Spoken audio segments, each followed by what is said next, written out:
بسم اللہ الرحمن الرحیم۔ السلام علیکم ورحمۃ اللہ وبرکاتہ۔ نحمده ونصلی علی رسولہ الکریم، اما بعد۔ الحمد للہ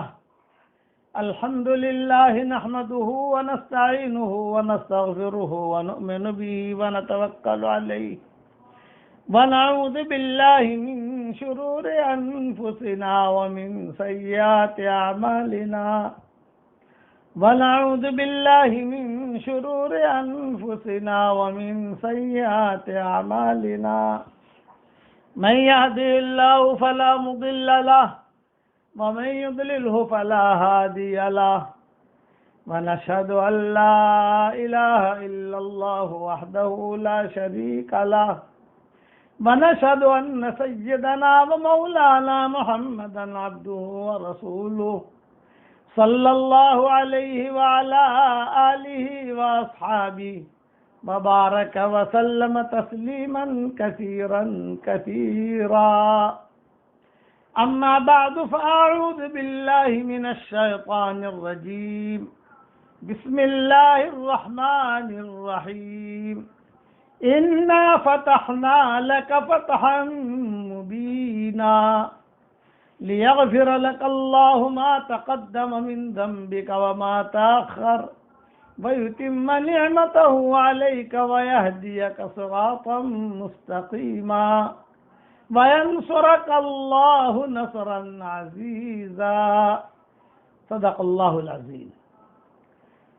قابل احترام مائیں، بہنیں، بیٹیاں، بہوئیں، بچیاں، ہمارے محترم بھائی اور ہمارے محترم ساتھی، اور دنیا بھر میں جہاں جہاں اللہ اپنے فضل و کرم سے یہ آواز کو پہنچا رہا ہے، الحمدللہ الذی فضلنا علی کثیر من عبادہ المؤمنین.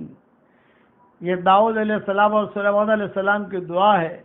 الحمدللہ الذی فضلنا علی کثیر من عبادہ المؤمنین. اللہ کا شکر ہے، اللہ اپنے فضل و کرم سے بات کہنے کی بھی توفیق دیتا ہے اور بات پہنچانے کی بھی اللہ توفیق دیتا ہے. سلسلہ وار مضمون فتح مکہ کا.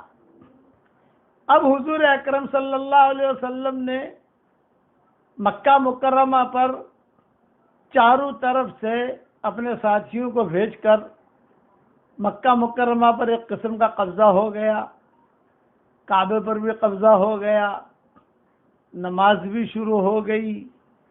حضور صلی اللہ علیہ وسلم خود نماز پڑھاتے تھے حرم شریف میں، اور جب تک حضرت بلال رہے وہاں مکہ میں حضور صلی اللہ علیہ وسلم کے ساتھ وہ اذان دیتے رہے. جب وہ حضور صلی اللہ علیہ وسلم کے ساتھ سفر میں چلے گئے، یعنی حنین وغیرہ، پھر بدر، یہ مدینہ منورہ واپسی ہوئی، اب وہ معذوران نے اذان دینی شروع کر دی. لیکن کچھ لوگ جو خواص تھے مکہ کے، وہ آئے حضور صلی اللہ علیہ وسلم کے پاس.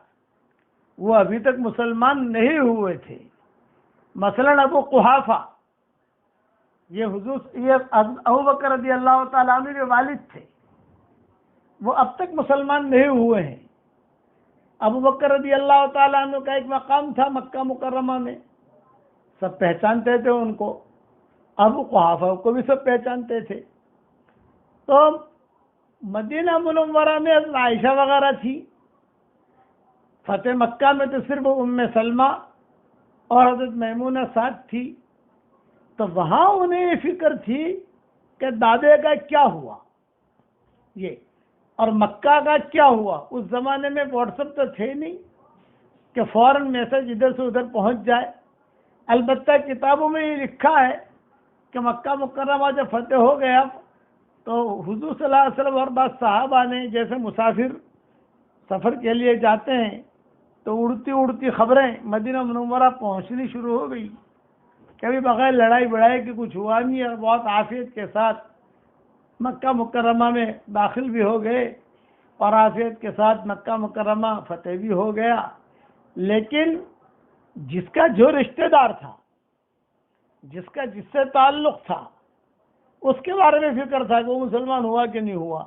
وہ مسلمان ہوا کہ نہیں ہوا؟ یہ کہ جس سے تعلق تھا وہ جو ہے ہر فکر میں تھا. جیسا ابو قحافہ، یہ چونکہ ان کا تعلق صدیق اکبر کے والد ہے، حضرت عائشہ رضی اللہ تعالیٰ عنہ کا ایک دادا ہے، تو یہ بھی فکر ہوا کہ پتہ نہیں وہ مسلمان ہوئے کہ نہیں ہوئے، کیا ہوا. تو ابو قحافہ کے اسلام لانے کا قصہ میں بیان کرتا ہوں.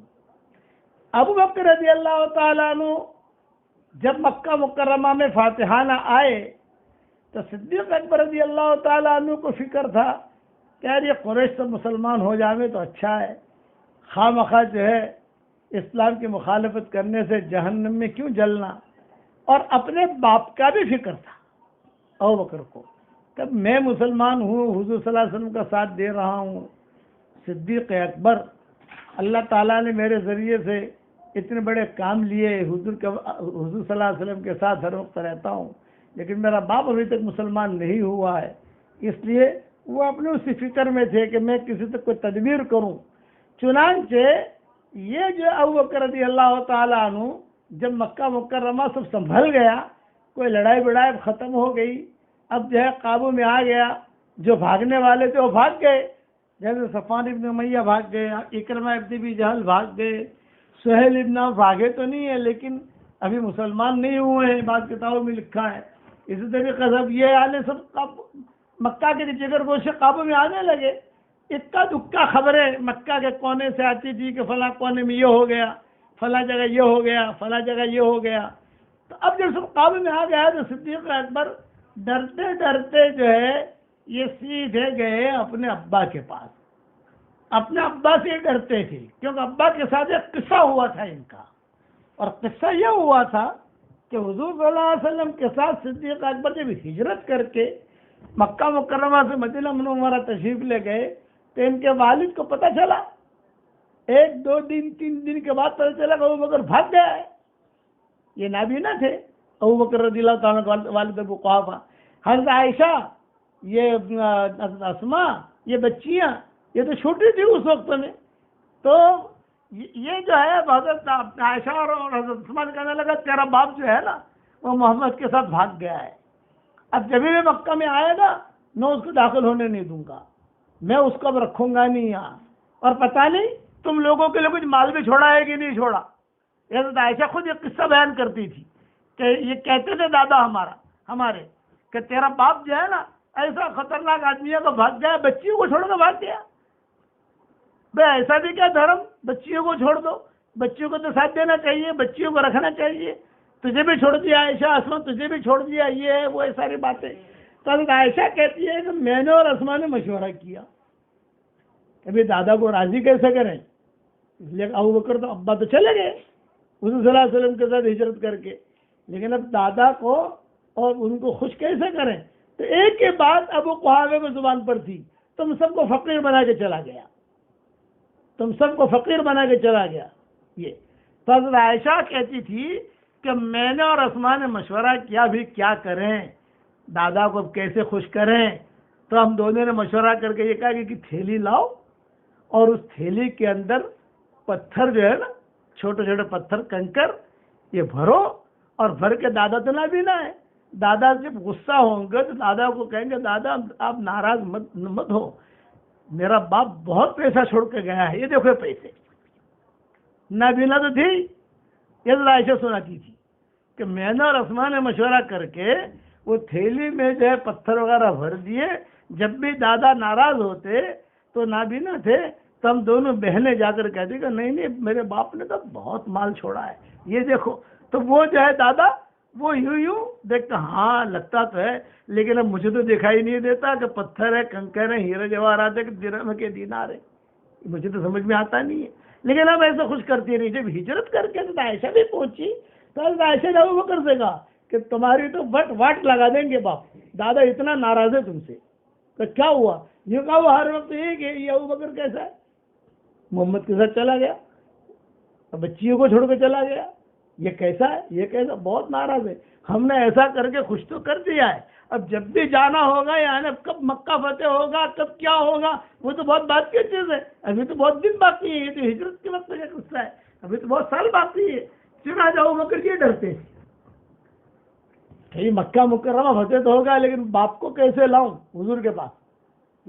جیسا ابو ہریرہ ماں سے ڈرتے تھے کہ ابو ہریرہ کی ماں مشرکہ تھی اور ابو بکر کے والد مشرک تھے. وہ ماں ہے اور یہ باپ ہے تو جو ڈرتے تھے گھر کا. پھر یار میں اتنا بڑا آدمی ہوں. ابو ہریرہ کہتے تھے میں اتنی حدیثیں بیان کرتا ہوں اور میں اتنی حدیثیں بیان کرنے کے بعد جو ہے میری ماں مشرکہ. اور ابو بکر کو میں اتنا بڑا آدمی حضور صلی اللہ علیہ وسلم کے ساتھ وقت رہنے والا اور میرا باپ مشرک اور مکہ فتح ہو گیا ہے. تو ابو بکر رضی اللہ تعالیٰ عنہ وہ چپکے اپنے رشتہ داروں سے کہتے تھے کہ ارے بھائی ابا سے ملنا ہے. تو رشتہ دار کہتے تھے کہ بہت سوچ سمجھ کے جائیو, وہ ابھی تک لاٹھی ان کے ہاتھ میں, ابھی تک تم کو بھولے نہیں ہے, بیٹے کو بھولے نہیں ہے. تو ابو بکر نے کہا کہ میں نے بہت دعائیں مانگی. حضور کو پتہ نہیں ہے, یہ بھی روایت صراحت ہے کہ حضور صلی اللہ علیہ وسلم کو معلوم نہیں ہے کہ ابو بکر ٹینشن میں. باپ چاہے مشرک ہو لیکن اس کا جو احترام, اس کا جو وہ تو ہے ہی ہماری شریعت میں. چنانچہ صدیق اکبر کہتے تھے کہ میں نے بہت لاگ وگ لگا کر, اس لیے کہ اب اپنے مکان تو چھوڑ دیا انہوں نے, ابو بکر نے. ان کا جو مکان تھا یا ان کی جو جگہ تھی, اب باپ رہ رہے ہیں وہاں. حضرت عائشہ تو ہے وہاں مدینہ میں, حضرت اسماء بھی وہاں ہے, اور وہاں والے فکر میں حضرت عائشہ کہتی تھی میں دعا کرتی تھی اللہ میرے دادا کو اسلام دے دینا, میرے دادا کو اسلام دے دینا, محروم مت کرنا, میرا دادا میرا دادا میرا دادا. خاندان سب مسلمان ہو گیا, باپ مسلمان ہو گیا. ابو بکر گئے, خاندان ایسا تھا کہ سب مسلمان ہو گئے, ان کی بیوی بچے یہ سب, صرف باپ رہے. کتابوں میں لکھا ہے کہ جتنے قریش کے خاندان, حضرت عمر کا خاندان, حضرت عمر کے خاندان میں بہت مشرک تھے, خالد بن ولید کے خاندان میں اب بھی بہت مشرک تھے, اسی طریقے سے علی کے خاندان میں بہت مشرک تھے. بھی صرف ابو بکر کا خاندان علماء اور فقہاء نے لکھا ہے ایسا تھا کہ باپ مشرک رہ گیا تو باقی سب مسلمان ہو گئے. دائیں بائیں بیٹیاں یہ وہ داماد یہ وہ سب جو سٹ ہو گئے تھے سب. لیکن باپ, اور وہ اپنا کتابوں میں بھی لکھا ہے کہ وہ اپنے گھر کے باہر لاٹھی لے کے بیٹھے رہتے تھے, نابینا ہو چکے تھے. اتنے میں ابو بکر جو ہے وہ بہت لاگ وگ لگا کر, حضور کو پتہ نہیں ہے, حضور صلی اللہ علیہ وسلم تو حرم میں, صدیق اکبر گئے اور جا کر جو ہے وہ کچھ باتیں کرنے لگے. تو ابو قحافہ نابینا تھے, وہ کہنے لگا او ابو بکر آ گیا, ابو بکر آ گیا, ابو بکر آ گیا, ابو بکر آ گیا. تو صدیق اکبر نے کہا آواز پہچان لی, اتنی پرانی جو آواز, وہ آواز پہچان لی. ارے ابو بکر آ گیا, ابو بکر آ گیا, اب آجا بیٹھ جا بیٹھ. اب جب بیٹھ جا کہا, ابو بکر کہتے ہیں میرا ٹینشن کم ہو گیا. مطلب وہ غصہ نہیں ہے تو کیوں چلا گیا, کیا ہو گیا, یہ غصہ نہیں. تو صدیق اکبر کہتے ہیں میں بیٹھا, میں نے ان کا اکرام کیا, ان کا احترام کیا, اور بیٹھا ان کی پیشانی کو بوسہ دیا, جو باپ کی عزت کی جاتی کی. اور کیسی طبیعت ہے, منیا کیسی, عائشہ کیسی ہے, اسماء کیسی ہے, وہ بچیاں کیسی ہیں, وہاں مدینہ منورہ میں ساری خیر خبر انہوں نے لی.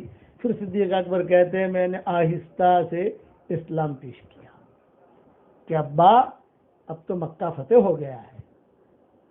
تو کہا نام و نعمہ, دو جملے کہے, نام و نعمہ, ہاں اور اچھا ہوا. نعمہ کا مطلب ہے اچھا ہوا. مکہ حضور صلی اللہ علیہ وسلم بھی آ گئے ہیں اور میں بھی آ گیا ہوں. میں کہا بچیاں نہیں آئی, میں کہا نہیں بچیاں نہیں آئی, میں تو بس حضور صلی اللہ علیہ وسلم ہے, بچیاں تو سب وہاں ہے. اور میں ابا آپ سے درخواست کرتا ہوں کہ جس وادی میں سارے مسلمان جمع ہے تم بھی آ جاؤ تو اچھا ہے. یہ جملہ کہا, جس سارے مسلمان ہیں جس میں, آپ بھی آ جاؤ, میرا گھر تو سب آ گیا, آپ اکیلے رہ گئے ہو. تو کہا اچھا چلو کیا کرنا پڑے گا مجھے, کہ کپڑے بدل لو, غسل کر لو. حضور کو کچھ پتہ نہیں ہے کہ وہاں یہ ہو رہا ہے. حضور صلی اللہ علیہ وسلم تو اپنے وہاں حرم شریف میں بیٹھے ہوئے ہیں, مکہ فتح ہو گیا, بیٹھے ہوئے ہیں.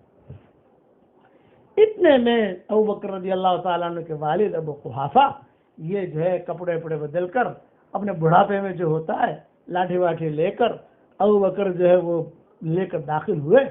جب داخل ہوئے تو حضور نے فرمایا ارے ارے ارے ارے ابو بکر، ارے ابو بکر، یہ کیا کیا تم نے، یہ کیا کیا؟ ارے جملہ کا ہلا ترکت الشیخ الا آتیہ عندہ، یہ اخلاق تھے حضور کی. دور ہے ابو بکر، لا رہے ہیں اپنے باپ کو ہاتھ پکڑ کے. تو اتنے میں حضور صلی اللہ علیہ وسلم نے زور سے کہا ارے ابو بکر، یہ تو نے کیا کیا؟ ہلا ترکت الشیخ الا آتیہ عندہ، ارے یہ شیخ کو تم کیوں تکلیف دی، بڑے میاں کو؟ بھئی میں گھر پر آ جاتا، میں وہاں آ جاتا ملنے کے لیے، تم کیوں تکلیف دی؟ یہ باتیں ہو رہی ہیں. اتنے میں حضور اکرم صلی اللہ علیہ وسلم کے پاس حضرت ابوبکر رضی اللہ تعالیٰ نے آہستہ آہستہ لے کر جو ابا کو لے آئے، حضور صلی اللہ علیہ وسلم کے سامنے بٹھایا. حضور صلی اللہ علیہ وسلم نے کہا کیسی طبیعت ہے؟ یہ کہا نعم کہتے تھے اچھی ہے. نعم کا مطلب یہ کہ اچھی ہے. نعم یہ عربوں کی خاص عادت تھی. نعم اچھے، بوڑھے تو ہو ہی گئے تھے ابو قحافہ جو ہے وہ. پھر حضور صلی اللہ علیہ وسلم نے ایک جملہ کہا صدیق اکبر سے، یہ ابو قحافہ بھی سن رہے تھے، اور یہ کہا ہلا ترکت الشیخ فی بیتہ، بھئی بڑے میاں کو تم نے تکلیف دی، یہاں لائے، آنکھوں سے معذور ہیں، بوڑھاپا ہے، میں خود آ جاتا وہاں. تو صدیق اکبر نے ایک جملہ جواب دیا، اس کا وہ جواب سننے جیسا ہے. یہ فرمایا کہ حضرت آپ میرے باپ کے پاس آئے، یہ مجھے اچھا نہ لگتا، مجھے اچھا تو یہ لگا کہ میرا والد آپ کے پاس آئے، آپ کا درجہ بہت اونچا ہے. یہ بات کی. جب یہ بات کی تو حضور صلی اللہ علیہ وسلم بیٹھے، ابو قحافہ سے بات کرنے لگے. سارے صحابہ بیٹھے ہیں. ابو بکر بیت اللہ کی طرف دیکھ کر دعا مانگ رہے تھے کہ اللہ میرے باپ کو محروم مت کرنا، میرے گھر میں سب آ گئے ہیں، میرا باپ ہی رہ گیا ہے، میں نہیں چاہتا کہ میرا باپ جہنم میں جائے. اور بڑھاپا ہے، اب قبر کی تیاری ہے، بڑھاپے نے ڈیرا ڈال دیا ہے. کتابوں میں لکھا ہے کہ ان کی بھویں بھی لٹک رہی تھی. ابو قحافہ کی اتنے معذور ہو گئے تھے، بھویں بھی لٹک رہی تھی، لیکن بار بار حضرت عائشہ اور اسماء کو یاد کرتے تھے. دادا کو ایک فکر ہوتا ہے اپنی پوتیوں کا، اپنے بچوں کا، سب کا وہ یاد کرتے تھے. تو ابو بکر بھی جواب دیتے تھے نعم الحال، اچھے حالت میں ہے وہ. اور ایک تو حضور صلی اللہ علیہ وسلم کے ساتھ بھی یہی گئی ہے، اور ایک فلاں جگہ بھی یہی گئی ہے، اور بہت خوشحال ہے. پھر حضور صلی اللہ علیہ وسلم نے آہستہ سے سارے صحابہ جمع ہیں، سب کے سامنے حضور صلی اللہ علیہ وسلم نے جو ہے اسلام پیش کیا کہ بڑے میاں اسلام قبول کر لو، محفوظ بھی رہو گے، امن میں بھی رہو گے، جنت بھی ملے گی، اور تمہارے پچھلے گناہ بھی معاف ہو جائیں گے. تو مجھے کیا کرنا پڑے گا؟ آپ نے خود نے کلمہ پڑھوایا کہ پڑھو اشہد ان لا الہ الا اللہ و اشہد ان محمد رسول اللہ. انہیں وہ مسلمان ہو گئے. جب مسلمان ہو گئے تو ابو بکر کی ہچکیاں بن گئی، بہت روئے خوشی کے مارے. خوشی تو ہو میرا باپ مسلمان ہو گیا، میرا باپ. پھر حضور صلی اللہ علیہ وسلم سے صدیق اکبر نے جملہ کہا، حضرت آج اگر ابو طالب زندہ ہوتے اور ابو طالب مسلمان ہوتے تو میرے والد کے اسلام لانے سے بھی زیادہ خوشی مجھے ابو طالب کے اسلام سے ہوتی. یہ جملہ صدیق اکبر نے وہاں مطاف میں کہا. ابو طالب آج زندہ ہوتے اور ابو طالب اسلام کو، میرا والد بھی مسلمان ہو گیا، ظاہر بات ہے کہ خوشی تو ہے، باپ مسلمان ہو گیا، لیکن ابو طالب مسلمان ہوتے اور اگر وہ اسلام لاتے تو میرے والد کے اسلام لانے کی مجھے اتنی خوشی نہ ہوتی. یعنی دونوں کو موازنہ کرو کہ ابو طالب بھی آ جانے، ابو قحافہ بھی آ گئے، ابو طالب کو تو انتقال ہو گیا ہے، سالوں ہو گئے ہیں، اور دونوں کا موازنہ کرو، دونوں ایک ساتھ کلمہ پڑھیں تو مجھے ابو طالب کے اسلام لانے سے زیادہ خوشی ہوتی. پھر اس کے ساتھ مجھے خوشی ہوتی. کذالک فضل اللہ یؤتیہ من یشاء، یہ تو اللہ کا فضل ہے، اللہ تعالیٰ جس کو چاہے دے. خدا کی شان.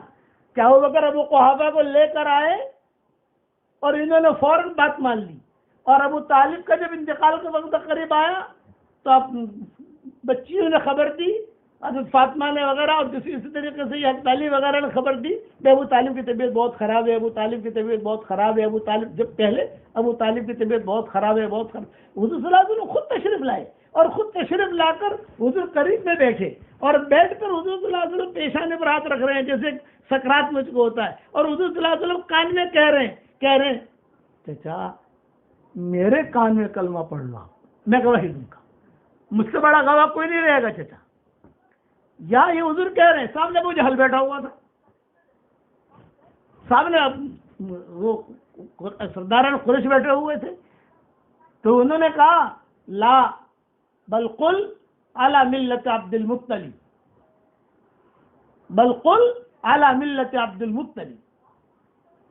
حضور کلمہ کے کہہ رہے تھے، اب میرے کان میں پڑھ لو۔ حضور نے اتنا جملہ کہا، میرے کان میں پڑھ لو، کسی کو سنانا نہیں ہے، میرے کان میں پڑھ لو، میں گواہی دوں گا، اور مجھ سے بڑا گواہ کوئی نہیں رہے گا حشر کے میدان میں۔ اور وہ کیا کہہ رہے تھے مشرکین مکہ؟ القل علی ملت عبد المطلب، علی ملت عبد المطلب، عبد المطلب کی ملت پر جا رہا ہوں، عبد المطلب کی ملت پر جا رہا ہوں۔ عبد المطلب کی ملت تو کفر ہے، باپ جو تھا ان کا، تو لیکن وہ مانے نہیں۔ اور یہ جملہ وہ مشرکین مکہ یہ کلمہ پڑھا رہے تھے ان کو، حضور لا الہ الا اللہ محمد رسول اللہ پڑھا رہے تھے، اور وہ کہہ رہے تھے علی ملت عبد المطلب، علی ملت عبد المطلب، علی ملت عبد المطلب۔ چنانچہ علی ملت عبد المطلب کہتے کہتے وہ دنیا سے رخصت ہو گئے۔ حضور کو بہت غم ہوا، بہت غم ہوا، اور روتے ہوئے حضور آئے۔ کتابوں میں لکھا ہے کہ وہاں سے روتے ہوئے آئے کہ میرا باپ کا، یہ میرے چچا کا اینڈ کیسے ہوا، 42 سال تک اس نے میری خدمت کی ہے۔ اور یہاں ابو قحافہ وہ فوراً ابو بکر لے کر آئے اور جھٹکے کے اندر مسلمان ہو گئے، بغیر ٹینشن کے، بغیر کسی کے۔ جو کہتا کہ ٹھیک، اشہد ان لا الہ الا اللہ و اشہد ان محمد رسول اللہ۔ پھر جو ہے ابو طالب کا جب انتقال ہو گیا، اور حضور تو آ گئے، حضرت خدیجہ زندہ تھی، اس کے ایک ہفتے کے بعد حضرت خدیجہ کا انتقال ہو گیا۔ ایک ہی ہفتے میں 2 بڑی بڑی موتیں ہوئی ہیں حضور کے گھر میں، ایک ہی ہفتے میں چچا بھی چلا گیا، اور ایک ہی ہفتے میں خدیجہ بھی چلی گئی، روایت میں آتا ہے۔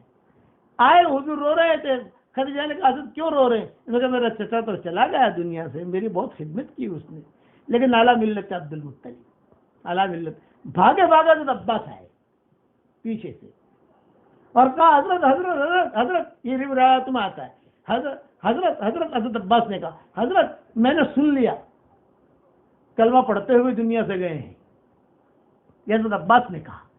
تو حضور نے فرمایا نہیں، تم نے سنا ہے، میں نے نہیں سنا، میں تو اعلیٰ ملت عبد المطلب سن رہا تھا۔ صحیح روایت میں 2 جملے آتے ہیں۔ حضرت عباس حضرت عباس مسلمان نہیں ہوئے تھے، حضرت عباس تو جو ہے بعد میں مسلمان ہوئے، اور ابھی تو فتح مکہ کے وقت میں آ رہے تھے ہجرت کر کے مکہ مکرمہ سے، پھر وہ مسلمان ہوئے یا اسلام چھپائے ہوئے تھے، لیکن وہ بھاگے بھاگے آئے۔ میں نے سن لیا کہ وہ کلمہ پڑھتے ہوئے دنیا سے گئے۔ آپ نے فرمایا نہیں، میں نے جو سنا ہے وہ یہ سنا ہے، میں تو سنتا حشر کے میدان میں گواہی دیتا۔ ابو طالب کو جب انتقال ہو گیا تھا، تحلیل وغیرہ یہی بچے تھے ان کے۔ ابو طالب کے 4 لڑکے تھے، 2 مسلمان تھے، 2 ہندو تھے، وہ سب آ گئے اب حضور صلی اللہ علیہ وسلم کے پاس، کیا کریں اب کیا کریں، بڑے حضور ہیں کہ کیا کریں کیا کریں۔ حضرت خدیجہ سے شادی ہو چکی ہے، بچے پیدا ہو چکی ہے، تو حضور نے فرمایا ابھی تم جو ہے اس کو دفن کر دو۔ اور جب دفن کر کے آئے تو حضرت علی سے حضور نے بلایا چھپ کے، علی علی علی یہاں، علی یہاں، دفن کر دیا، جلدی سے غسل کر لو، یہ حضور نے کہا حضرت علی سے کہ جلدی سے غسل کر لو، اور اپنے بھائی سے بھی کہہ دو غسل کر لو۔ اور ایک ہی ہفتے کے بعد حضرت خدیجہ چلی گئی، ایک ہی ہفتے کے بعد، اسے عام الحزن کہتے ہیں، غم کا سال، سب پورا گھر خالی ہو گیا۔ گھر کا اندر کا ماحول حضرت خدیجہ سنبھال لیتی تھی، اور باہر کا ماحول سارا ابو طالب سنبھال لیتے تھے۔ تو یہاں یہ مسئلہ چھڑا، تو فرمایا جب اب صدیق اکبر نے ابو طالب کو یاد کیا فتح مکہ میں کہ آپ نے اتنی محنت کی ابو طالب پر، میں نے کچھ محنت نہیں کی، میں تو ڈرتا ڈرتا گھر گیا، باپ کو لے آیا، اور باپ جو ہے اس نے فوراً اسلام قبول کر لیا، لیکن آج اگر ابو طالب قبول کر لیتے تو مجھے بہت خوشی ہوتی ہے سر۔ تو یہ ذالک فضل اللہ یؤتیہ من یشاء، اللہ کا فضل ہے بھائی، اللہ جس کو چاہے دے۔ اب جب مردوں سے بیعت شروع ہوئی، جب میں کہا تھا پہلے مردوں سے بیعت کی، پھر عورتوں سے بیعت ہوئی۔ جب مردوں سے بیعت شروع کی تو عبداللہ ابن ابی سرا آ گئے، آئے نہیں بلکہ حضرت عثمان لے کر آ گئے۔ عبداللہ ابن سعد ابن ابی سرا ان کا نام ہے، یہ کاتب الوحی تھے، وحی لکھتے تھے، لیکن کچھ چوک ہوئی، لمحوں نے خطا کی، صدیوں نے سزا پائی، کچھ چوک ہو گئی، اس چوک کی وجہ سے وہ مرتد ہو گئے، اور مرتد ہو کر کافروں کے ساتھ مل گئے، ان کے ساتھ رہنے لگے، ان کے ساتھ زندگی گزارنے لگے۔ وحی لکھنے والا اتنا ٹاپ قریبی آدمی، بھائی ہر آدمی کو تو وہی لکھنے کی اجازت نہیں دیتے. یہ کاتب الوحی تھے عبداللہ ابن سعد ابن ابی سرح ان کا نام تھا. حضرت عثمان رضی اللہ تعالیٰ عنہ کے رشتے میں تھے، ام سلمہ کے رشتے میں تھے. یہ حضرت عثمان، ام سلمہ، ابو سفیان، یہ ساری کی ساری ان کی رشتہ داریاں تھیں، قریبی رشتہ داریاں. حضرت معاویہ، یہ سارے کے سارے جو ہے بنو امیہ جسے کہتے ہیں. چنانچہ یہ آگے اور لے کر آئے حضرت عثمان. بیعت ہو رہی تھی تو حضور نے جو دیکھا، حضور کو تو معلوم تھا کہ یہ مرتد ہو گیا ہے، تو حضور نے اپنا چہرہ ہی موڑ لیا. تو حضرت عثمان اس طرف لے کر آ گئے تو حضور نے اپنا چہرہ ہی موڑ لیا. حضرت عثمان اس طرف لے کر آ گئے. یار جہاں سے حضرت عبداللہ ابن سعد ابن سرح کو لاتے تھے حضرت عثمان، تو حضور صلی اللہ علیہ وسلم اپنا رخ موڑ لیتے تھے، دیکھتے نہیں تھے. اور بعض کتابوں میں یہ لکھا ہے چونکہ حضرت ام سلمہ سفر میں ساتھ تھی اور ام سلمہ سے بھی ان کا رشتہ تھا، عبداللہ ابن سعد ابن سرح کا اور حضرت عثمان کا بھی تھا. تو چنانچہ حضرت عثمان نے پہلے سے کہہ رکھا تھا کہ دیکھو وہ چھپا ہوا ہے، یہاں میں نے تحقیق کر لی ہے کہ وہ چھپا ہوا ہے، میں کسی طریقے سے بھی لے آؤں گا، آپ بھی حضور کے کان میں تھوڑا تھوڑا ڈال دینا. تو وہ ان سفارش کرنا خلاصہ کلام یہ، جیسا ابو سفیان ابن حارث کے بارے میں سفارش کی تھی ام سلمان حضرت میمونہ نے. پہلے دو ابو سفیان ہے نا، ایک ابو سفیان ابن حارث اور ایک ابو سفیان ابن حرب، امیر معاویہ کے والد. تو ان کے بارے میں سفارش کی، آپ کا بھائی ہے، ایک آپ کا پھوپھی کا لڑکا ہے، ایک آپ کا چچا زاد بھائی ہے، چپ تو ہوا کرتی ہے، آپ معاف کر دیجئے. تو یہ معاملہ عبداللہ ابن سعد ابن ابی سرح کے ساتھ بھی ہوا فتح مکہ کے موقع کے اوپر. حضرت عثمان لے کر آتے تھے، حضور اپنا منہ پھیر لیتے تھے، پھر لے کر آتے تھے، حضور منہ پھیر لیتے تھے. لیکن اب کتنے مرتبہ حضور صلی اللہ علیہ وسلم کریں، تو پھر جب سامنے لا کر کھڑے ہو گئے، آپ نے فرمایا کہ کیوں آئے ہو؟ تب عثمان بولے، عبداللہ ابن سعد ابن سرح جو تھے اپنا سر نیچے کیے ہوئے تھے شرم کے مارے، وہ بولے اور یوں کہا کہ حضرت اس سے چوک ہو گئی تھی اور یہ مشرکین میں مل گیا تھا، اور کاتب الوحی بھی ہے، وحی کا لکھنے والا، یعنی بہت بڑا درجہ ہے وحی کے لکھنے کا کہ قرآن نازل ہو اور وہ لکھے تو وہ تو معتمد آدمی وہی لکھتا ہے. اب ان سے معمولی چوک ہو گئی تھی، وہ چوک بھی کیا بیان کروں، وہ چوک کے بیان کرنے کی ضرورت نہیں ہے، اس لیے میں اسے چھوڑ دیتا ہوں. بس وہ چوک کی وجہ سے اللہ نے اسلام چھین لیا ان سے. تم نے ایسے ایک معمولی جملہ تھا، وہ جملے کی وجہ سے اللہ نے اسلام چھین لیا، تم نے ایسا کیوں کہا؟ تمہیں کیا حق ہے کہنے کا؟ زبان سے آدمی کو جملہ نکالے بہت سوچ سمجھ کے نکالے. ایک معمولی جملہ، ثم خلقنا النطفة علقة فخلقنا العلقة مضغة فخلقنا المضغة عظاما فكسونا العظام لحما ثم انشأناه خلقا آخر، یہ آیت پر نازل ہو رہی تھی اور یہ لکھ رہے تھے اور اس پر چوک ہو گئی ان سے. بس چنانچہ حضور وہ مرتد ہو کے چلے گئے. حضور نے فرمایا کوئی بات نہیں بھائی، کیا لکھا ہے انہوں نے دیکھو، چونکہ لکھنے والے اور بھی تھے نا، حضرت عمر بھی لکھتے تھے، زید بن ثابت بھی لکھتے تھے، اور یہ عبداللہ بن سعد بن سرح یہ بھی لکھتے تھے بھی کیا لکھا ہے. چلو بھی وہ مرتد ہو گئے، مرتد ہو کے جب چلے گئے تو حضور کو بوجھ تھا اس کا کہ میں نے اس کے اتنا قریب کیا اور ایسا جملہ نکال رہا ہے زبان سے. جاؤ کوئی بات نہیں. پھر حضور نے پوچھا کہ عثمان کیوں لائے ہو؟ حضرت یہ معافی مانگنے آیا ہے، آپ معاف فرما دیجیے، اب یہ غلطی نہیں ہوگی. آپ نے فرمایا اچھا کلمہ پڑھ لو. چنانچہ انہوں نے کلمہ پڑھ لیا اور کلمہ پڑھ کے حضرت عثمان نے کہا چل بھائی جلدی سے نکل یہاں سے، سامنے کو زیادہ کھڑا مت رہے. بس کلمہ پڑھ لیا، مسلمان ہو گیا. حضور سب نے سن لیا، سب صحابہ نے سن لیا، حضور نے بھی قبول کر لیا. اب تو لیکن بعد میں یہ جو توبہ کی انہوں نے سچے توبہ کی. اب وہ اسلام کو مضبوطی سے پکڑے رکھا، اور جس آیت پر ان سے چوک ہوئی تھی جب وہ آیت پڑھتے تھے تو بہت روتے تھے، ارے یہ آیت کی وجہ سے تو میں بائیں ہو گیا تھا. قرآن شریف پڑھتے پڑھتے جب وہ آیت آتی تھی تو بہت روتے تھے، ارے یہ آیت کی وجہ سے تو میں گڑبڑی میں آ گیا تھا. لیکن جمے رہے جمے رہے جمے رہے. کتابوں میں لکھا ہے کہ حضور صلی اللہ علیہ وسلم کا انتقال ہو گیا لیکن یہ اسلام پر برابر جمے رہے اور بالکل. عبداللہ ابن ابی سعد ابن ان کا نام تھا، عبداللہ ابن سعد ابن ابی سرح نہایت سچائی کے ساتھ اسلام لائے اور کوئی بات بھی چالاکیوں کی یا فتنوں کی یا کوئی بھی اس کے بعد ظاہر نہیں ہوئی. حضرت عمر اور حضرت عثمان کے زمانے خلافت میں مصر وغیرہ کے والی اور حاکم رہے. مصر اور اس کے والی پہ رہے اور حاکم بھی رہے. اور حضرت عثمان غنی کے زمانے خلافت میں سن 27 ہجری یا 28 ہجری میں افریقہ کی فتح کا صحرا بھی ان کے سر رہا. جب افریقہ قافلے بھیجے تو حضرت عثمان نے انہیں امیر بنا کے بھیجا تھا کہ جاؤ بھائی تم جاؤ. تو چنانچہ فتح جو ہوئی تو سب کو جو ہے یعنی یہی ان کے ہاتھ پر اللہ نے افریقہ کا ممالک فتح کیے. جب مال غنیمت آیا تو جب تقسیم ہوا تو ایک ایک شخص کے حصے میں 3,000 دینار آئے. 3,000 دینار کا مطلب سونے کے ٹکڑے. یہ جو اپنے یہاں سونے کا ٹکڑا ہوتا ہے 299 یا 555 300 ٹکڑے یہ سب کے حصے میں آئے اس وقت میں. یہ کہ 3,000 دینار 3,000 نہیں 3,000 ٹکڑے ایک ایک کے حصے میں آئے. حضرت عثمان کی شہادت کے بعد فتنوں سے بالکل علیحدہ رہے. ذرا برابر بھی فتنوں میں وہ نہیں پڑے. عبداللہ ابن سرا حضرت علی اور حضرت معاویہ میں سے کسی کے ہاتھ پر بھی بیعت نہیں کی انہوں نے. حضرت علی کے ہاتھ پر بیعت ہوئی, حضرت معاویہ کے ہاتھ پر بیعت ہوئی. حضرت معاویہ کے آخری زمانے خلافت میں عسقلان کے یہ ذمہ دار تھے. عسقلان وہاں کے ذمہ دار تھے. وہ سوچ رہے تھے کہ ارے کیسے حالات آ گئے مسلمانوں پر. یعنی عثمان شہید ہو گئے اور حضرت علی اور امیر معاویہ میں اختلاف ہو گیا, یہ سارے کے سارے مسئلے آئے.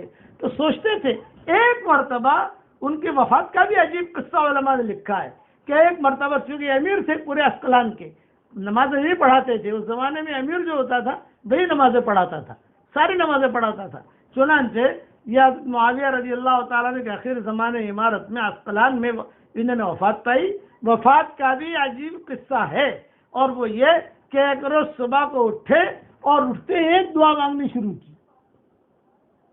صبح اٹھے عسقلان میں اور ایک دعا مانگنی شروع کی, اللہم اجعل آخر عملی الصبح, اے اللہ میرا آخری عمل صبح کے وقت ہو, بس یہ میری آخری نماز ہو, میرا آخری عمل ہو بس.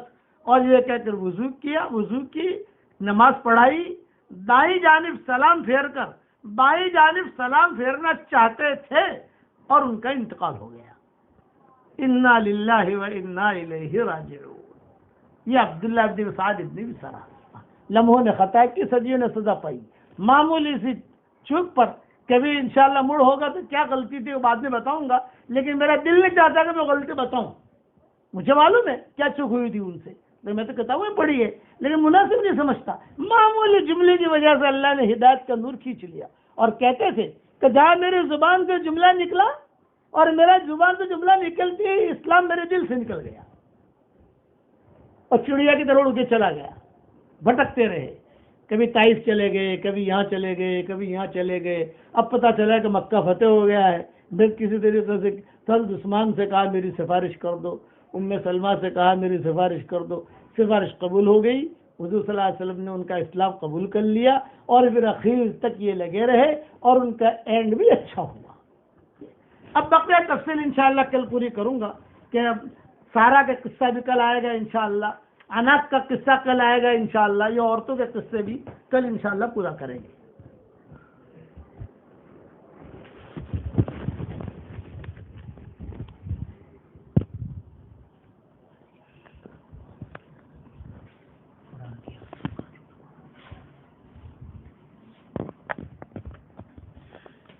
بسم اللہ الرحمن الرحیم.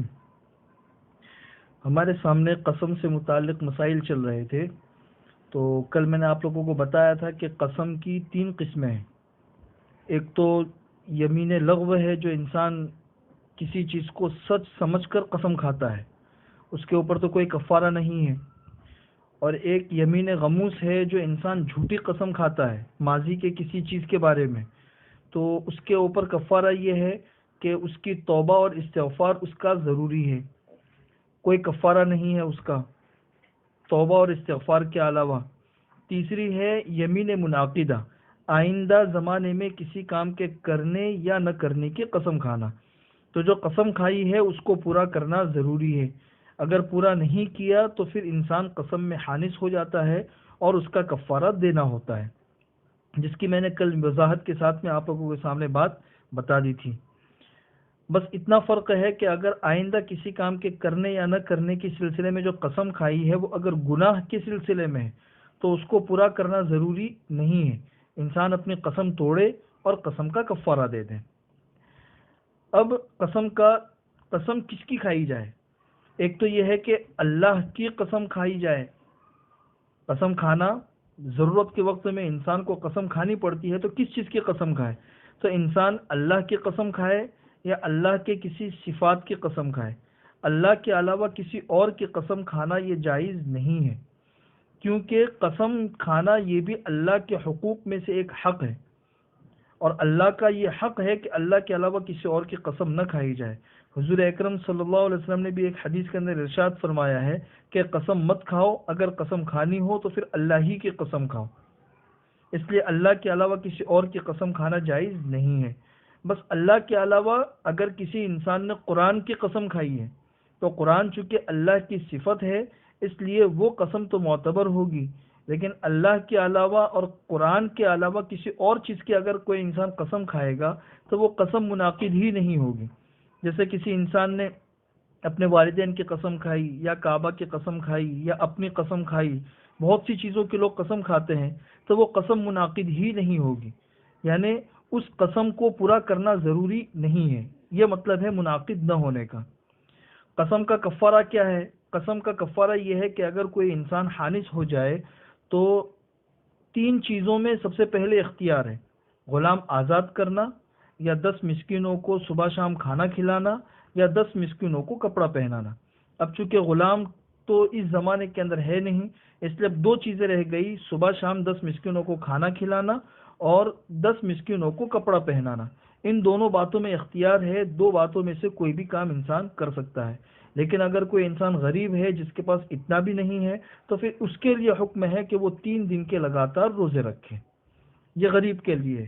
اور اگر اللہ نے حیثیت دی ہے تو صبح شام 3 مسکینوں کو کھانا کھلانا. اس میں ایک چیز یہ بھی دھیان میں رکھے کہ حانث ہونے سے پہلے کفارہ ادا کرنا معتبر نہیں ہوگا. کسی نے آئندہ کسی کام کے کرنے یا نہ کرنے کی قسم کھائی اور قسم میں حانث ہونے سے پہلے ہی کفارہ دے دیا تو اب یہ کفارہ معتبر نہیں ہوگا، حانث ہونے کے بعد دوبارہ اس کو کفارہ دینا ہوگا. اس میں ایک چیز یہ بھی دھیان میں رکھے کہ قسم کے لیے قسم کے الفاظ ضروری ہوتے ہیں کہ میں اس بات کی قسم کھاتا ہوں، یا کسی انسان نے یہ کہا کہ میں اپنے اوپر یہ چیز حرام کرتا ہوں، تو حرام کا لفظ استعمال کرنے سے بھی قسم منعقد ہو جاتی ہے. وہ چیز تو حرام نہیں ہوگی لیکن اگر وہ کام کرے گا تو انسان کے اوپر قسم کا کفارہ دینا ضروری ہوگا. اسی کے ساتھ میں آخری مسئلہ یہ بھی دھیان میں رکھے کہ لوگ دوسروں کو قسم دیتے ہیں. جس طرح کل میں نے آپ کو بتایا تھا کہ بھئی میں آپ کو قسم، جس طرح ماں باپ جو ہے وہ اپنے بچوں کو قسم دیتے ہیں کہ ہم آپ کو قسم دیتے ہیں یہ کرو، تو کتابوں میں لکھا ہوا ہے، فقہ کی کتابوں میں، کہ اس طریقے سے دوسرے کو قسم دینے سے کفر کا اندیشہ ہے، بل یخاف منہ الکفر. اس لیے اس چیز سے بچنا چاہیے. اللہ تعالی ہمیں عمل کرنے کی توفیق نصیب فرمائے. آئندہ کل دوسرے مسائل انشاءاللہ آئیں گے.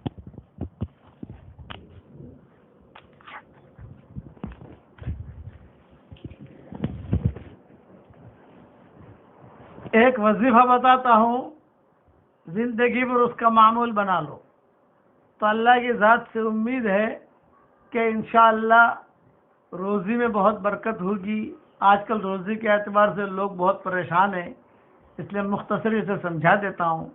ہر فرض نماز کے بعد، سنتوں کے بعد، نفلوں کے بعد 7 مرتبہ سورہ لإلاف قریش پڑھنے کی عادت ڈال دو تو اللہ کی ذات سے امید ہے، فقہا اور علماء نے لکھا ہے کہ اس کی وجہ سے بہت ہی انشاءاللہ روزی میں برکت ہوگی. یہ اس کا بہت اہتمام کریں.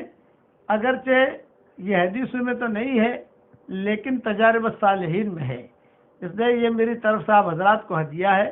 ہر فرض نماز کے بعد، لیکن سنتوں کے بعد، نفلوں کے بعد 7 مرتبہ لإلاف قریش پڑھنے کی عادت ڈالو.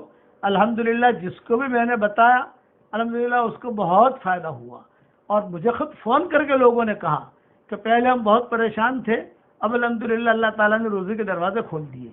اب دعا کر لو، آج شب جمعہ ہے اس لیے درود شریف پڑھنے کا بہت اہتمام کرو، اور آج یہ وداعی رات ہے رحمت کے عشرے کی۔ اب پتہ نہیں آئندہ سال یہ رحمت کا عشرہ ہمیں ملتا ہے کہ نہیں ملتا، اس لیے اس کی بھی قدر کرو، اور حضور صلی اللہ علیہ وسلم کی خدمت میں نذرانہ درود شریف کا جتنا ہو سکے اٹھتے بیٹھتے درود شریف استغفار یہ پڑھتے رہو۔ اللہم صلی علی سیدنا محمد ابن عبد اللہ القائم بحق اللہ ما ضاق امر الا فرجہ اللہ، یا رب صلی وسلم دائما ابدا، یا رب صلی وسلم دائما ابدا، یا رب صلی وسلم دائما ابدا على حبیبک خیر الخلق كلهم، اللهم لك الحمد كله ولك المن كله، لك الشكر كله ولك الملك كله، لك الخلق كله ولك الفضل كله، وإليك يرجع الأمر كله، وإليك يصعد الكلم الطيب كله، اللهم لك الحمد بالإسلام، لك الحمد بالإيمان، لك الحمد بالقرآن، لك الحمد حتى ترضى، لك الحمد إذا رضيت، لك الحمد بعد الرضا، اللهم لك الحمد كالذي نقول وخيرا مما نقول، لك الحمد كالذي تقول، لك الحمد في الحال ولك الحمد في المآل، اللهم لك الحمد في الأولى ولك الحمد في الآخرة، اللهم لك الحمد حمدا حمدا، اللهم لك الحمد حمدا حمدا، اللهم لك الحمد حمدا حمدا إنك حميد مجيد، اللهم لك الحمد حمدا كما ينبغي لجلال وجهك، كما ينبغي لجلال وجهك وعظيم سلطانك، يا ذا الجلال والإكرام، يا ذا المن والعطاء، سبحان العلي الديان، سبحان الله الشديد الأركان، سبحان الله العزيز السلطان، سبحان الله العظيم البرهان،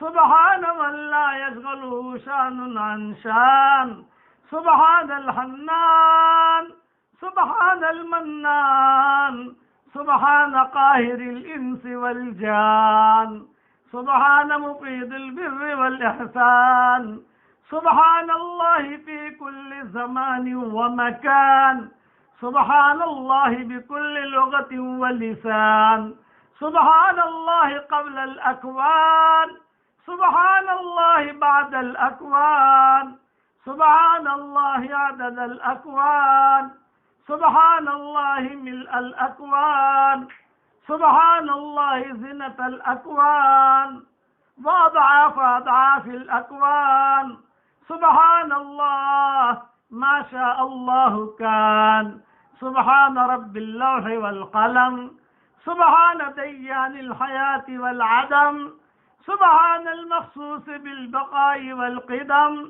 سبحان واسع الجود والكرم، سبحان وافر النعم، سبحان كاشف الغمم، سبحان رافع النقم، سبحان مسدد الهمم، سبحان قاشع الظلم، سبحان قاهر الأفراد والأمم، سبحان من له الحل والحرم، سبحان من له الحل والحرم، سبحان مقلب القلوب، سبحان مفرج الكروب، سبحان غافر الزلات والذنوب، سبحان قابل التوب ممن يتوب، سبحان ستار العورات والعيوب، سبحان الرب الحبيب المحبوب، سبحان علام الغيوب، سبحانك اللهم وبحمدك على حلمك بعد علمك، سبحانك اللهم وبحمدك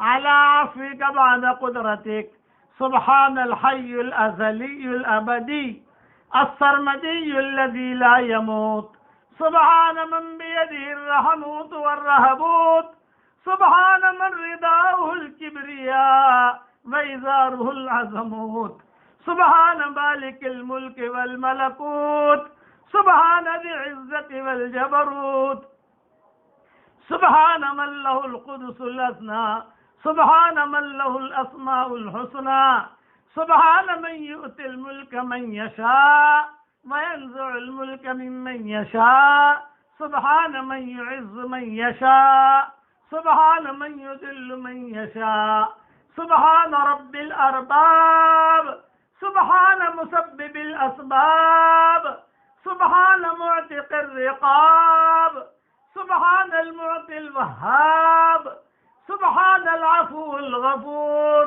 سبحان العفو الغفور التواب، سبحان من إليه المرجع والمآب، سبحان المرجى ليوم الفصل والحساب، سبحان من لا تشفع عنده سبحان من لا تشفع عنده الأنساب ولا الأحساب يا ذا الجلال والإكرام.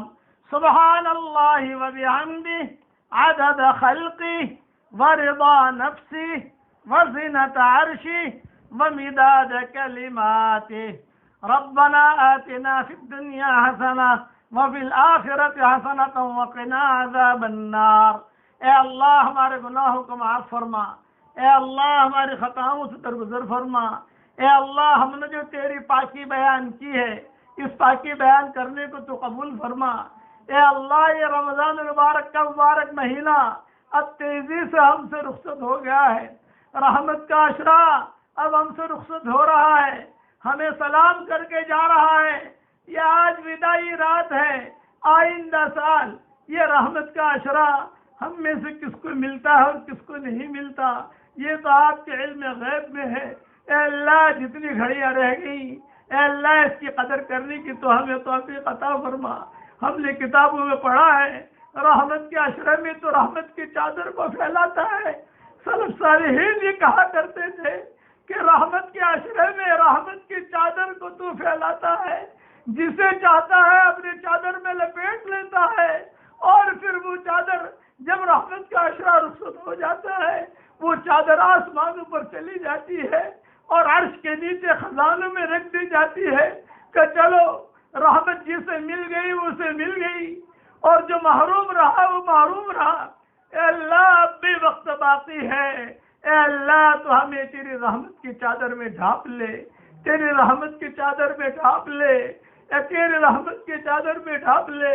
تیری مغفرت کا سمندر بہت وسیع ہے، ہمارے گناہ تیرا اے اللہ ہمارے گناہ تیرا کوئی نقصان نہیں پہنچا سکتے، اور اگر تو معاف کر دے گا تیری دریائے مغفرت میں سے کمی واقع نہیں ہوگی. اے اللہ پوری امت کو معاف فرما دے. اب مغفرت کا عشرہ شروع ہونے جا رہا ہے. اے اللہ اس رحمت کے عشرے میں جو بیانات ہوئے، جو قرآن پڑھا گیا، جو دعائیں مانگی گئی، جو سجدے کیے گئے، جو تیرے سامنے ہاتھ اٹھائے گئے، جو آنسو بہائے گئے، اے اللہ ان آنسوؤں کو تو قبول فرما لے. ہماری زندگی کا یہ آخری رحمت کا عشرہ نہ ہو بلکہ بار بار ہمیں یہ عشرہ مل رہا ہو، ہم اس کی قدر کر رہے ہو تو اس کی غیب سے صورت شکلیں پیدا فرما. اے اللہ تیری طرف سے چادر پھیلائی جاتی ہے، جو تیری طرف متوجہ ہوتا ہے چادر میں وہ آ جاتا ہے، اور جو غفلت میں رہتا ہے یا غفلت میں رہتی ہے وہ چادر سے نکال لیا جاتا ہے.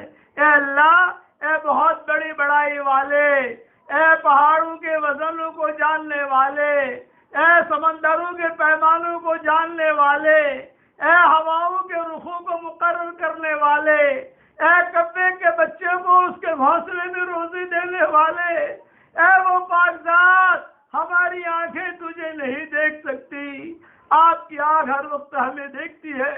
یہ مجمع جہاں جہاں آمین کہہ رہا ہے. اے اللہ ہم سب کو تیری رحمت کی چادر میں لے لے، اور اگر غفلت میں پڑا ہوا ہے اس کو بھی کھینچ کر تو رحمت کی چادر میں لے آ. اے وہ پاک ذات پہاڑوں کے وزنوں کو آپ جانتے ہیں، سمندروں کے پیمانوں کو آپ جانتے ہیں، کبے کے بچے کو گھونسلے میں آپ روزے پہنچاتے ہیں، چونٹیوں کی تعدادوں کو آپ جانتے ہیں، ذرات کی تعدادوں کو آپ جانتے ہیں. آپ اتنے بڑے ہیں، رات کا اندھیرا بھی تیری صبح تیری تعریف بیان کرتا ہے، دن کا اجالا بھی تیری تعریف بیان کرتا ہے، اور یہ رمضان کی راتیں بھی تیری تعریف بیان کرتی ہیں. درخت اشجار اور احجار بھی تیری تعریف بیان کرتے ہیں. تو بہت بڑا ہے، تو محیط بے کرا، تو محیط بے کرا، تو محیط بے کرا. ایک ایک ذرہ تیری تعریف بیان کرتا ہے. اے مولا کریم، اس مبارک رات میں آج شب جمعہ بھی ہے، اور اے اللہ رحمت کا اشرا بھی رخصت ہو رہا ہے. اے اللہ اس رات میں تو ہمیں محروم نہ فرما. تیرے جتنے نبی انبیاء گزرے ہیں ان پر سلام، آدم علیہ السلام پر سلام، اور نوح علیہ السلام پر سلام، ابراہیم علیہ السلام پر سلام، اسماعیل علیہ السلام پر سلام، اسحاق علیہ السلام پر سلام، شعیب علیہ السلام پر سلام، یوسف علیہ السلام پر سلام، اور اللہ داؤد اور سلیمان علیہ السلام پر سلام، عیسیٰ علیہ السلام پر سلام. جتنے انبیاء گزرے ہیں ان سب پر تیرا سلام ہو، اور جتنے تیرے نیک بندے بندیاں گزری ہیں ان پر بھی سلام ہو. قل الحمدللہ وسلام علی عبادہ الذین اصطفیٰ. یہ تو نے قرآن میں کہا ہے کہ الحمدللہ کہو اور سلام ہو اللہ کے نیک بندے اور بندیوں پر. اور تو نے قرآن میں کہا ہے سلام علی المرسلین، اے اللہ سارے نبیوں پر سلام. اور قرآن میں تو نے نام لے کر کہا ہے سلام علی نوح فی العالمین، سلام علی الیاسین، سلام علی موسیٰ و ہارون، سلام علی ابراہیم، سلام علی المرسلین. سارے انبیاء پر تیرے سلام ہو. اے اللہ ان سب کے درجات کو بلند فرما، اور ہمارے حضرت محمد صلی اللہ علیہ وسلم پر بہترین رحمت نازل فرما. جب تک سورج اگتا رہے آپ پر رحمت نازل فرما، جب تک ہوائیں چلتی رہے آپ پر رحمت نازل فرما، جب تک سمندروں میں پانی باقی رہے آپ پر رحمت نازل فرما، جب تک اے اللہ زمینیں دانا اگاتی رہے آپ پر رحمت نازل فرما، جب تک جنت اور جہنم باقی رہے آپ پر رحمت نازل فرما، جب تک تیرا عرش باقی رہے اے اللہ آپ پر تیری رحمت نازل فرما. پہاڑوں کے وزنوں کے برابر تیرے نبی پر رحمت نازل فرما، سمندروں کے پیمانوں کے برابر تیرے نبی پر رحمت نازل فرما. اے اللہ بارش کے قطروں کی تعداد کے برابر تیرے نبی پر رحمت نازل فرما، ذرات کے برابر تیرے نبی پر رحمت نازل فرما، آسمان کے تاروں کے برابر تیرے نبی پر رحمت نازل فرما.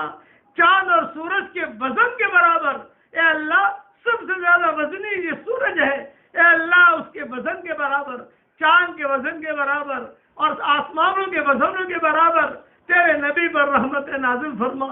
تیری شان رحمت نازل فرما. اے اللہ جب تک یہ دنیا باقی رہے تب تک تیرے نبی پر رحمت نازل فرما. اور تو نے ہی کہا ہے ان اللہ و ملائکتہ یصلون علی النبی یا ایھا الذین آمنوا صلوا علیہ وسلموا تسلیما. یہ تو نے حکم دیا ہے، اور حضور صلی اللہ علیہ وسلم نے فرمایا جمعہ کے دن جمعہ کی رات میں مجھ پر بہت درود بھیجا کرو. اے اللہ تیرے فرشتے بھی رحمت درود بھیج رہے، ہم بھی بھیج رہے، تو بھی بھیج رہا، سب کچھ اللہ تیری طرف سے ہے. اے اللہ بہترین جزائے خیر عطا فرما. اے اللہ تیرے نبی کو ہم سے بہت محبت تھی، مگر افسوس ہے ہم تیرے نبی سے وہ محبت نہ کر سکے جو انہوں نے ہم سے محبت کی ہے. تیرا نبی بہت اونچا نبی ہے. اے اللہ آج ہم کیا سن رہے ہیں، تیرے نبی کے بارے میں لوگ ہمیں کیا سنا رہے ہیں. اے اللہ تیرے نبی کے بارے میں ہمارے کانوں میں کیا آوازیں پڑ رہی ہے. اے اللہ وہ تو جانتا ہے. اے اللہ ساری دنیا جانتی ہے کہ تیرے نبی کے بارے میں لوگ کیا کہتے ہیں. اے مولا کریم ہدایت اگر مقدر میں ہو تو ایسوں کو ہدایت دے دے جیسے سارا تیرے نبی کے بارے میں گانا گاتی تھی اور ہجو بیان کرتی تھی، برائیاں بیان کرتی تھی اور بے ایمان مزے لیتے تھے. لیکن ہم نے حدیثوں میں پڑھا ہے کہ ایک وقت آیا کہ اسے سارا کو تو نے سارا رضی اللہ تعالیٰ عنہ بنا دیا اور وہ مسلمان ہو گئی. اے اللہ تیرے نبی کے بارے میں جو کچھ ہم سنتے ہیں ہمیں برداشت نہیں ہوتا، لیکن ہم کمزور ہیں.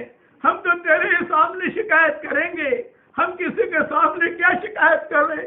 تو ہمارا اتنا بڑا اللہ ہے، تو ہمارا اتنا بڑا قادر مطلق ہے، تو جو چاہتا ہے وہ ہو جاتا ہے، تیرا چاہ لینا کافی ہے۔ ہم تو صرف اتنا کہیں گے کہ اللہ اگر ہدایت مقدر میں ہو تو ہدایت سے نواز دے، اور اگر ہدایت مقدر میں نہ ہو، دنیا کے کسی کونے میں بھی تیرے نبی کے بارے میں کوئی بری بات کہے یا تیرے قرآن کے بارے میں کوئی بری بات کہے، اے اللہ تو ایسو سے اپنی زمینوں کو پاک فرما دے۔ اللہم صلِّ علیہم کلبا من کلابک، اللہم صلِّ علیہم کلبا من کلابک۔ اے اللہ ہمیں تجھ سے محبت ہے، تیرے نبی سے محبت ہے، تیرے دین سے محبت ہے، تیرے قرآن سے محبت ہے، اس لیے ہم تو تنہائی میں تیرے سامنے روئیں گے۔ مخلوق کے سامنے وہ ہاتھ کیوں پھیلا ہے جبکہ تو ہماری پناہ ہے، جبکہ تو قدرت والا ہے، جبکہ تو جانتا ہے۔ اے دلوں کے خیالات کو پڑھنے والے، اے ہماری سوچوں کا ریکارڈ کرنے والے، اے اللہ اس امت کی شام کو تو صبح سے بدل دے۔ اے اللہ یہ امت بہت پریشان ہے، تیرے نبی کے بھائی بہن بہت پریشان ہے۔ اے اللہ بھی پریشانیاں کب دور ہوں گی؟ اے اللہ رات کا اندھیرا تو آتا ہے لیکن اے اللہ اجالا بھی ہو جاتا ہے، لیکن یہ کیسے لمبی رات ہے، یہ کیسے لمبی رات ہے، ہم اجالے کے انتظار میں ہیں۔ اے اللہ سب سے پہلے پوری امت کی طرف سے معافی کی بھیک مانگتے ہیں، تو پوری امت کے مرد اور عورتوں کو معاف فرما دے، تیرے نبی پر بہترین رحمتیں نازل فرما، تیرے نبی پر بہترین رحمتیں نازل فرما۔ ادنا سے ادنا امتی کی طرف سے جو ہدیہ پہنچ سکتا ہو وہ ہدیہ ہماری طرف سے تو پہنچا دے، اور بہترین رحمتیں نازل فرما، بہترین رحمتیں نازل فرما، ہواؤں کے وزنوں کے برابر رحمتیں نازل فرما۔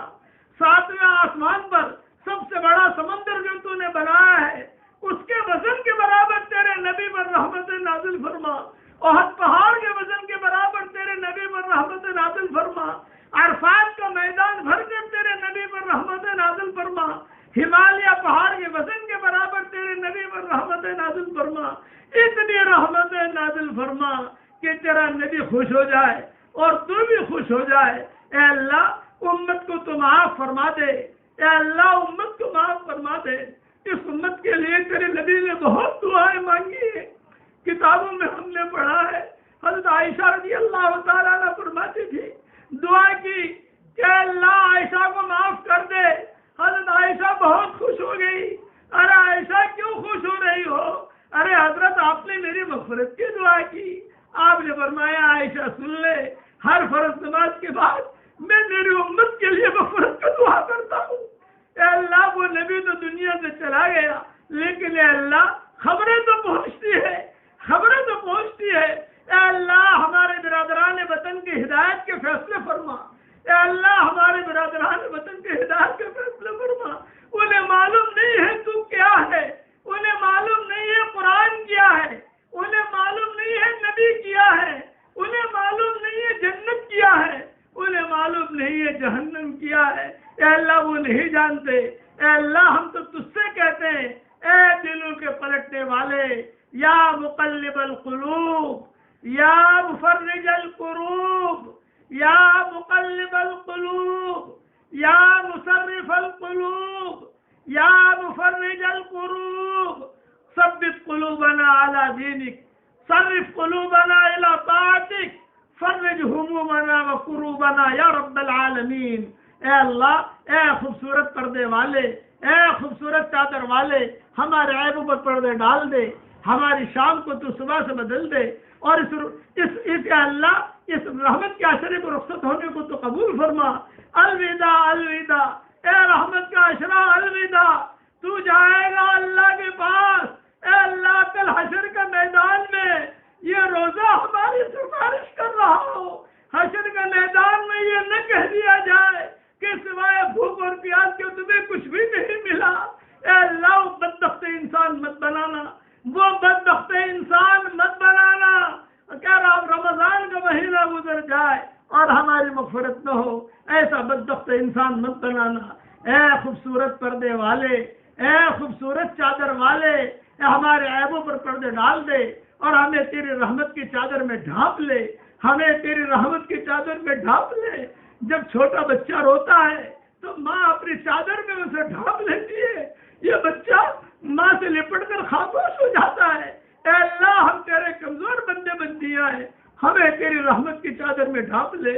اے اس مجلس کے فرشتوں، ہم جہاں سے دعا کر رہے ہیں آسمانوں تک فرشتے ہی فرشتے، اے اس مجلس کے فرشتوں، ہمارا رب ہم سے روٹھا ہوا ہے، ہمارے روٹے ہوئے رب کو ہم سے منوا دو۔ اے اللہ اس رات میں تو اس امت سے راضی ہو جا، اے اللہ اس رات میں تو اس امت سے راضی ہو جا، اور جو بیماریاں دنیا میں پھیل رہی ہیں ان بیماریوں سے پوری انسانیت کی حفاظت فرما۔ تجھ سے خاص دعا کرتے ہیں تیری مخلوق میں سے جو پریشان حال ہو، جس لائن کی پریشانی میں ہو، ان کی ساری پریشانیوں کو دور فرما، اور جس کی جو حاجت ہو اس کی ساری حاجتوں کا تو غیب سے تکفل فرما۔ جس نے بھی ہم سے دعاؤں کے لیے کہا ہو، دعاؤں کے لیے خطوط میں لکھا ہو، جن کا ہم پر کسی قسم کا حق اور احسان ہو، یا جو ہمیں اپنی دعاؤں میں یاد کرتے رہتے ہوں، مائیں بہنیں ہمیں اپنی دعاؤں میں یاد کرتے رہتی ہوں، ہماری ساری دعاؤں میں ان کا پورا پورا حصہ نصیب فرما۔ حضرت محمد صلی اللہ علیہ وسلم پر ڈھیروں خوشیاں، ڈھیروں رحمتیں نازل فرما، تیری شان نازل فرما، اور حضرت محمد صلی اللہ علیہ وسلم نے جتنی خیر کے لائن کی دعائیں مانگی ہیں وہ ہم سب کے لیے قبول فرما، اور جن شرور سے پناہ چاہی ہو ان شرور سے عافیت سے تو ہماری حفاظت فرما، اور جتنے مسلمان اسلام کی حالت میں دنیا سے رخصت ہو گئے ہوں ان سب کی قبروں کو تو نور سے منور فرما، ان کے درجات کو بلند فرما، گھر بیٹھو آرام نصیب فرما، ان کے ہڈی ہڈی کو جنت نصیب فرما۔ اے اللہ ہمارے چچا اور چچی کو قبول فرما، ہمارے دادا اور دادی کو قبول فرما، ان کی مغفرت فرما، نانا اور نانی کو معاف فرما، اور جتنے ہمارے خاندان میں گئے سب کو معاف فرما۔ اے اللہ ہمارے والد کی قبر کو نور سے منور فرما، ہماری والدہ کی عمر برکت کا معاملہ فرما، ہماری خالہوں کی عمر برکت کا معاملہ فرما، خالہوں کو، چچیوں کو، پھوپھیوں کو، اے اللہ بیٹیوں کو، پوتیوں کو، پوتوں کو، نوازوں کو، دامادوں کو تو سب کو قبول فرما، اور یہی دعا تو پوری امت کے لیے ایک ایک فرد کے لیے قبول فرما۔ جہاں جہاں یہ آواز پہنچ رہی ہو جب بھی آمین کہی جائے، اور جہاں بھی کہی جائے جس کے دل میں جو جائز مراد ہو آخر سے اس کے جائز مرادوں کو تو پوری فرما کر اس میں خیر کی شکل اور صورتیں پیدا فرما، اور یہ رحمت کا چمن اور یہ رحمت کا گلشن ہم سے روانہ ہو رہا ہے، اس کے آنے کو بھی قبول فرما، اس کے جانے کو بھی قبول فرما، اور حشر کے میدان کی رسوائیوں سے تو ہم سب کی پوری پوری حفاظت فرما، اور اپنے فضل و کرم سے ہماری دعاؤں کو قبول فرما۔ سبحان ربک رب العزت عما یصفون وسلام علی المرسلین والحمد للہ رب العالمین۔